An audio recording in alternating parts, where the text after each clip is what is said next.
No, but his wife came in this time. Yeah, and she, I don't think I scared her off completely. You think, Bryan? No, I think she came here just to gripe me out more than anything. Well, I mentioned that honey-do list, and she said she has one. You're in for it, and you're having an anniversary soon. Yeah, Thursday. Thursday, so 21 just years. in 2 days, you already have that big diamond for her or whatever she likes? We're trying. We have to wait to payday to get that big thing. Oh. This is Friday, so it's Friday, so we can do it all on that same time. Do you, and how many years did you say? 21. 21. Mm-hmm. And how did you She guys put up meet? with me that long. I know, bless her heart. Survive. How did you guys meet? Well, a buddy of mine I went to school with, he got married, and this was his wife's cousin, and we met, and it was just, we met in July and married that October and been married ever since. And people said it wouldn't last. No, they actually did say that. Did they? Yeah. My husband and I started dating in May and got married in November, and we will be celebrating 38 years. I've been married all my life. You didn't even think I was that old, did you, Bryan? Oh, shut up, Joyce. I haven't told you that in a long time. It's work is what it is. You have to just work together. Well, it's not. I mean, and a lot of love has to be committed out too. Yeah, I mean, you gotta have commitment to it. That's right. Anyway, get a text. Yeah, it's like, whoops, I don't know what I'm doing. Oh, you did? Did you get an email from Joyce? Oh, right. Now, do you watch things like The Voice? Yeah. Did you see Jubilee Young last night and Amanda, what's her last? Pressler. I got on the last few minutes of that, but yeah, I saw that. When Jubal actually, they sang Seven Bridges Road. Mm-hmm. And they did a good job, too. And his dad, Steve Young, is the one who wrote that. Wow. Yeah. And talk about, there's one of those situations where, the songwriter gets lost. Yeah. I mean, everybody knows the Eagles did that, and they think a lot of people may assume the Eagles wrote it. Yeah. But it was actually his dad. Anyway, so Jubal, I did a phone interview with him last year when he performed here in Cushing. He and Amanda, with John Cooper from the Red Dirt Rangers. Yeah. Now Joyce has been stalking again, and the publicist, and so we're having to go through The Voice to do that. Wow, that's pretty cool. Yeah, so pretty cool, yeah. See, it pays to listen to the KUSH. It does. And be on the KUSH. Who knows, it may be you sometime. That'd be nice. That'd be really nice. Well, I would like to hear something else from you. You said you had another song. Yeah. This one here was wrote by me and by the man by the name of Mr. Glenn Morgan. It's called Unfinished Song. I actually wrote the song. He came back and wanted to be a co-writer, so he just kind of touched up some parts here and there on it, and the song just really fell into place. Don't you love it when that happens? Oh yeah, it's like clockwork. And he does a lot. He makes some of the finest guitars there is, and he works with a guy by the name of Robbie Wierkowski, who also, by coincidence, he was Little Jimmy Dickens' manager, and also Jimmy Brown and stuff. And so this man here, Glenn Morgan, he does a lot of songwriting as well. And matter of fact, he wrote a song with Jimmy Dickens, and so the connection just really hooks up. So a lot of people in Nashville really know him, and I was fortunate enough to actually sit down and make good friends with this guy and stuff. And you didn't have to pay him or anything? No. Wow, that's pretty good. Maybe buy his guitar, but we played one. Whatever works. Once made of the Grand Ole Opry wood stage, the stage off the Grand Ole Opry, the wood off of it. Oh, nice. And we got to play it, me and her, and then we also got to play one he made from Johnny Cash's Picket Fence. Yeah. And one of them he calls it the Heartbreak Hotel, and it's what it is the RCA studio where Elvis recorded Heartbreak Hotel in, and it's the wood from the wood, and he also got the wood and lumber from the desk and floors and the walls of the one where the tornado killed those kids just not too long ago. he got all that stuff, made guitars out of that stuff too. Wow, So repurposing for a really cool purpose. I love it. Yeah, it's beautiful guitars. Get him on the show for us. I will. Would you? I'll call him up. Yeah, sure. Hey, another stalker. I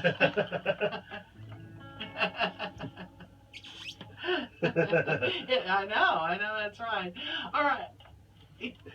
Well, it is, and I know, but you know, they're looking the other way for the moment. All right, Bryan. So, what's the name of this song? It's called Unfinished Songs. Boy, every songwriter knows that one. Oh yeah.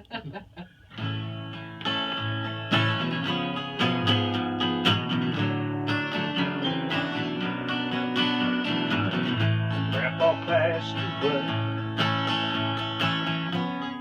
Found this so key that opened the door. It's been locked for so long.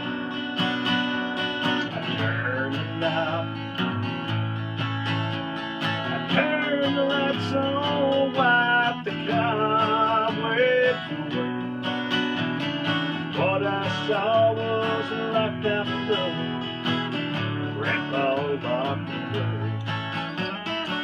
There was no piano and a box of unfinished songs.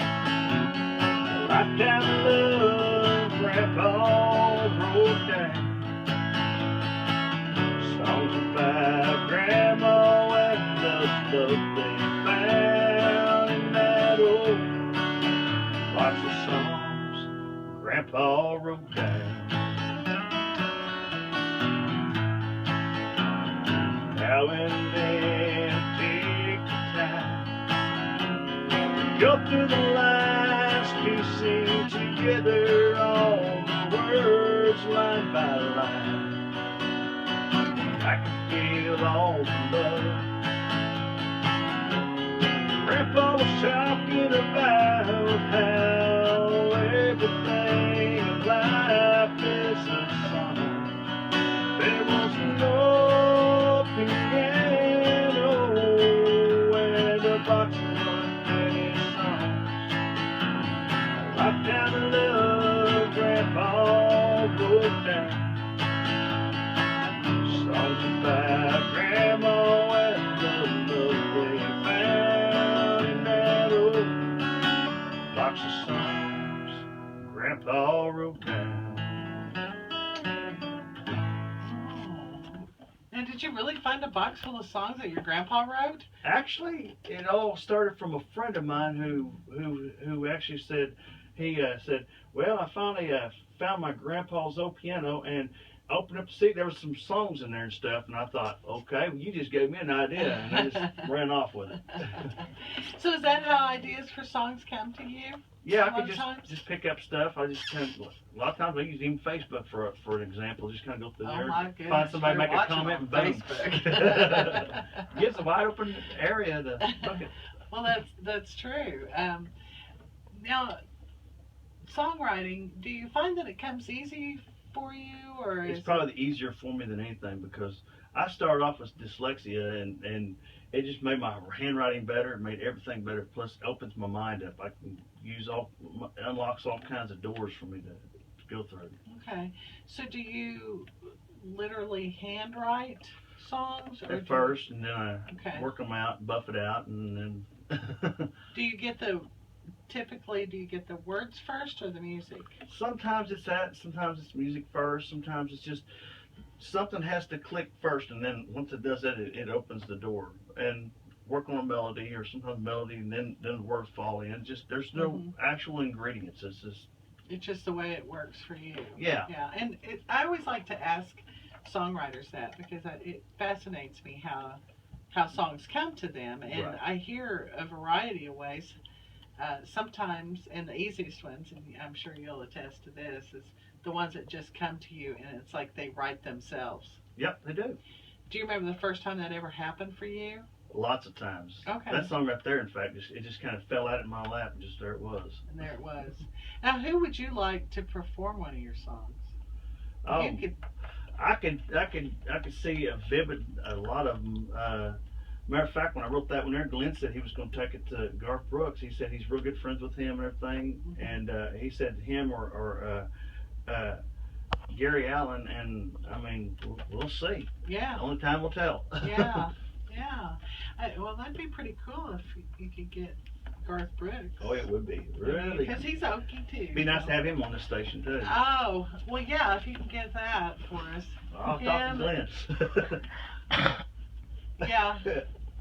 Yep. Willie Nelson. Get them all on here. Yeah. Well. That would be great. Yeah. Yeah. And not announce that they're. That would be one of those that you'd have to announce after the fact that they were there. As long as I got tickets coming. Wait. There we go, a fundraiser for the KUSH right there. Yeah. If we could get all those folks. Oh, never know. Yeah. Now, who did you grow up listening to? Well, like I said, my dad, he had him a little band, and so I could just had an endless amount of array of people that I loved to listen to, but some of my favorites were always out there. Like, you know, it's hard to explain. You just got so many of you. Yeah. You can't. It take an hour to start going. Were through. you an Outlaw fan, like Waylon and Willie? I liked Waylon, Merle Haggard, George Yeah. Jones, and that's when I found out Joe even worked with those guys. It's kind of like, wow, Roy Orbison, I all know. these guys. I know. Yeah, because Joe Hupp, now he's got a lot of stories to tell. Oh, he could go on for days. Yeah. It's like a storybook. It is, and you kind of go, really? You did that, or you knew them, or you know? Yeah, the list just keeps going with him. And how was it you met Joe?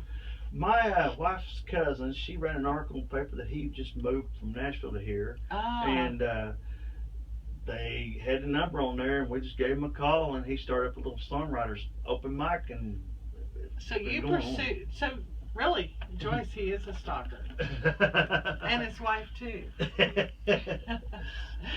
Now, your wife's name? Chandra. Chandra. Okay, I wanted to get it right because we haven't really said her name. Chandra. Okay, that's a neat name. Thank you. That's right. Yeah, she could put up with me. Well, and I'll bet you she could tell us some tales. Oh, I know she could. She got a storybook already. So when's your book coming out, Chandra?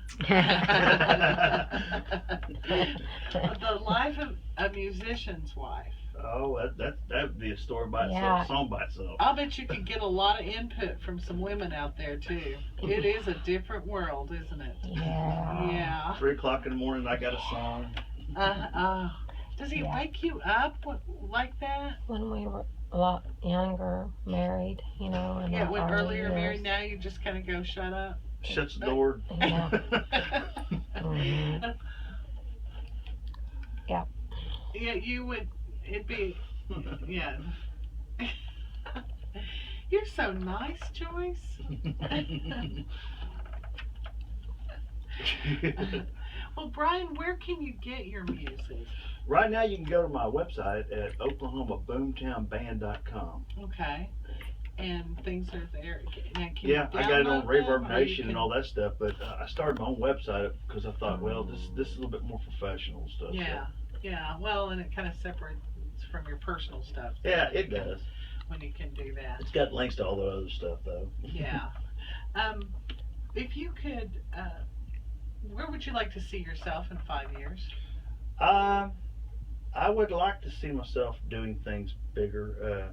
So far, me and Terry, we just got through, and my brother, we all just got through playing Channel 8 just here recently on July the 20th. That was pretty cool, and they really liked us to come out there and stuff, and that was a neat thing. So radio, TV, so who knows, it could take off bigger from here on. Now, would you ever think about like going on something like The Voice? I have thought about things like that. I've tried competitions and stuff, but you know, I mean, you just kind of you standoffish sometimes. Being a songwriter, most people want to. I actually had that problem. People say, "Yeah, but you're a songwriter. Why don't you sing cover songs?" I said, "How many cover songs have ever started off as a songwriter?" Well, right. I mean, you got to have those songwriters first Exactly. to have any songs at all. And you're right. A lot of times they're looking at how old you are, what you look like. Being 48, it's and not, and not looking at the content of being a songwriter, for example. Exactly. They're looking for the next pop star type thing. Yep, exactly. Yeah. So you just continue doing what you are doing. Yeah, people like it. They like it, and that's how it just kind of goes. So where will you? Do you have any gigs coming up that you? I've been trying to get with Joe to do that, and I mean, I'm still trying to put. I put a lot of bids in for stuff, but it's just a dry thing for the moment. It seems like it is anyway. I tried the Creek County Fairgrounds, but they overlooked me and a lot of stuff. But if they want to, they're more welcome to get a hold of Joe, and it's 918-865-7026. He does a lot of my booking as well as being my own personal manager. Yeah, and then you can go out to Old Hippie Golf Course and play a round or two. I do that all the time, every year. Do you? Oh yeah. Do you go out there for his big? I've done a lot of the golfing, but I enjoy just up there playing music. Last time we played, we went up there and I didn't even bring the microphone. We just kind of played it as was. You just did a little acoustic set, huh? Yeah. Sounded pretty good though. Well, we are just about out of time, and we do appreciate you being a fan of ours, Bryan. I enjoy being a fan of y'all's, and I hope to see y'all get bigger as the months keep going. Well, and we'll remember all the little people that we stepped on along the way. Isn't that what they say? The climbing up the... for me? Who wins? Jubal?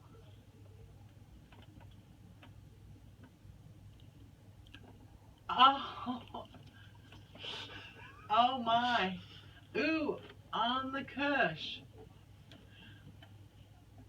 Oh man. See what she does for the Kush? I see that. And I'm thinking, ooh, I've only done one wedding. And, they're listening. But what better way than to do a big one? Yeah.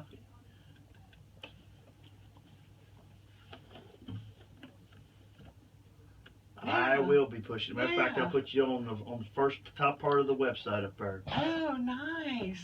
Well, again, we appreciate you, Bryan. We appreciate you coming out today. I enjoyed coming up here. It's been thoroughly fun. Well, good. Just forgive me for not being here exactly on time. Hey, that's okay. Yes, we know how musicians are. Yeah, that you didn't have a right. Well, I wore my green and everything for you. I know, and you even put your info in a green folder for us. I sure did, yep. See? With white paper. We'll give you a little swag before you leave. Oh, okay. That'd be wonderful. To help you push the Kush. Well, we are out of time, and thank you for hanging with us a little long today. Tomorrow, just as a reminder, we've got a packed show. Drumright Tornadoes coming in first thing. Larry Irwin from Boomtown Theater going to talk about melodrama. Kateri Hulbert, Leo's Club, and finishing off the morning, Bryce Dykus. So, another musician. It'll be good to hear. Yeah, so now you know what you're going to listen to tomorrow, huh, Bryan? That's right. And that's right. Stay tuned to 1600 KUSH. Peace out, everyone.